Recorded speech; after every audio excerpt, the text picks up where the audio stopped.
During a summer in quarantine, it is really easy to just slack off and relax and watch YouTube all day.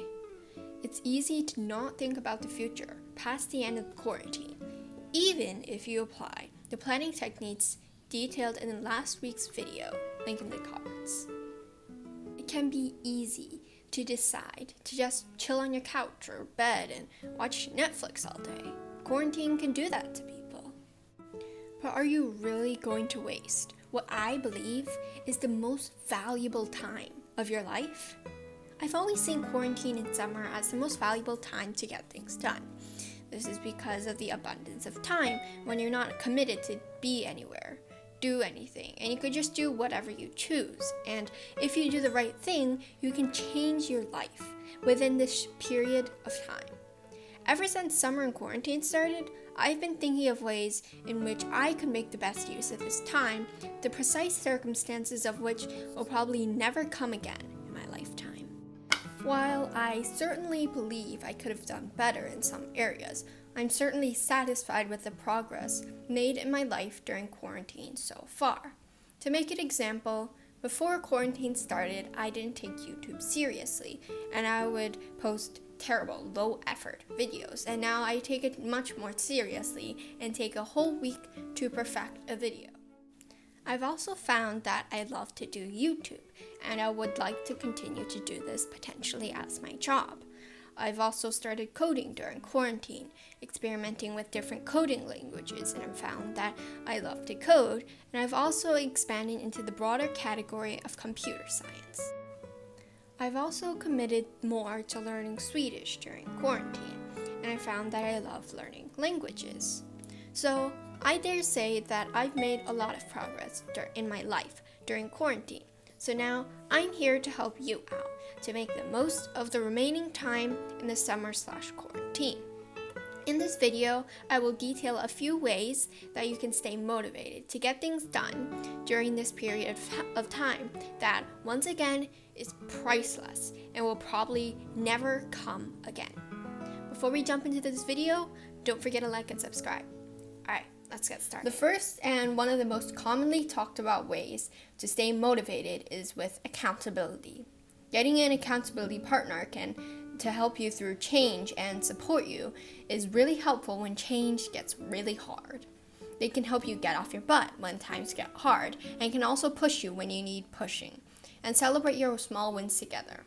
However, the fact is that finding a good accountability partner is hard. Good accountability partners are equally invested in each other, and that's why they will push you when you need pushing. It's common to just find a random friend to be an accountability partner and then just forget about it in a while. This happens when your accountability partner and you aren't equally invested in each other, or perhaps not invested in each other at all. If you're determined to make it work, your best line of action is to become very invested in their success. And after a while, due to peer pressure, they will probably come around and become just as invested in your success. Sometimes having someone you don't know as much to be an accountability partner can be better than having friends as accountability partners. This is because friends are commonly more empathetic and might excuse your slacking off when you should not be excused. Another version of having an accountability partner is what I call the lonely man's accountability partner. If you're like me and you're stuck in quarantine, you probably can't find anyone good to hold you accountable, or you just don't have friends that click as an accountability partner. What you can do is to imagine that someone, especially someone who you admire and does work that you aspire to do yourself, is monitoring you 24/7. While this may not be as useful and effective, it works well if you're only slightly demotivated and don't need too much help. I use this tactic, and also since I'm a productivity YouTuber, I have slightly more pressure to be productive and get things done because that's what I'm supposed to represent and teach. If I slacked off, who would listen to me? The second and one of the most commonly used ways of staying motivated is using rewards or punishments. And what I've learned about them is this. While rewards may seem enticing, the fact is that we run from punishments far faster than to rewards. Think about it this way. If you wanted to save up $1 million to buy something like a mansion or something materialistic, it is likely that you'll commit to it for a while and then you'll slack off. On the other hand, if you wanted to save up $1 million to purchase a life-saving surgery for a loved one, you'll probably work your butt off to get your hands on those $1 million. The point is that the stick is more effective than a carrot. While you don't want everything in your life to have a negative consequence upon no action, that would be quite the miserable life. Having a severe punishment for several important habits or actions that you need to take can be all you need to get started towards a more successful life. The third tactic is having clarity in your goals. How many times have you set vague goals like getting better at playing piano or read more books and then given up halfway because the finish line is so unclear? Having vague finish lines can be quite deadly to your motivation levels. Playing off the last tactic, you must identify what your reward is for completion and your punishment for failure beforehand and enhance the boundaries strongly. Having clarity in your goal is a good way to move forwards because you'll find that knowing exactly when you've succeeded is a very effective motivation technique. The fourth tactic is to simply do what you love. This phrase might seem quite cliche, but hear me out. The most important motivating factor in my life is the fact that I do what I love. While it's hard to find what you love and takes a lot of soul searching and exploration, once you find it and you truly find it, you're pretty much good in terms of motivation. If you cut out all the things that you do in your day that don't contribute towards your goals and what you love doing, it makes it so much easier to get out of bed in the morning. The best motivation that you can get is just finding out what you want and why you want that.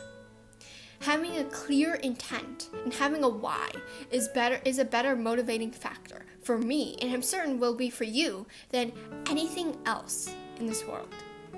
I will commonly ask myself, if you want to achieve a goal as much as you said you wanted to, then why are you slacking off? People who watch my This Is Unexpected video will recognize this motivating technique as one that I got from Spiffy, who I completely credit for bringing this to my attention. The moral is, if that goal really matters to you, then that should be all you need to be motivated. If it's not enough, it's likely that you haven't found your passion just yet. The fifth tactic is perhaps the most reliable, tied with the fourth tactic, and it is to set up habits in your life. At the end of the day, we must acknowledge that motivation is a fickle thing, and that habits are much more reliable to keep us moving forward in our goals. What motivates you today may not motivate you tomorrow, and if you work off of motivated sprints, it'll be harder to get the same results of working slow and steady.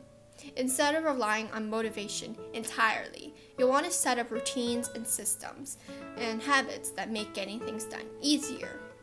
If you want a more in-depth video on habits, then check out the video that I've linked in the cards, but since you're here already, I will give you a brief overview of a habit. A habit, as many people unbeknownst of the productivity industry would say, consists of an action that you do repeatedly. However, there are more steps to this. In fact, the routine, what most people commonly think of as a habit as whole, is only one of the 4 steps in the habit loop. The 4 steps in the habit loop are the cue, the craving, the routine, and the reward. This habit loop repeats endlessly, each step contributing to another. To build a habit, you need more than just a routine, which is what people commonly think of when they hear the word habit. You need to solidify a few other steps in the habit loop for the habit to truly stick. First of all, you need to identify a cue. A cue is a trigger in your environment. It could be a time of day, location, or ritual that you perform before the routine. The craving is the motivation to do the habit, triggered by the dopamine in your brain, which if you want a fuller overview of, you can check out the video linked in the cards. Then comes the routine, and lastly the reward, which will intensify the craving next time around because of the dopamine in your brain, which again you can learn more about if you check out the video linked in the cards and in the description below. To build a habit, you want to not only identify a routine, but a cue and a reward. A reward can be anything, just not something that distracts the purpose of the habit. For example, you can't make watching TV endlessly a reward to a habit about getting work done.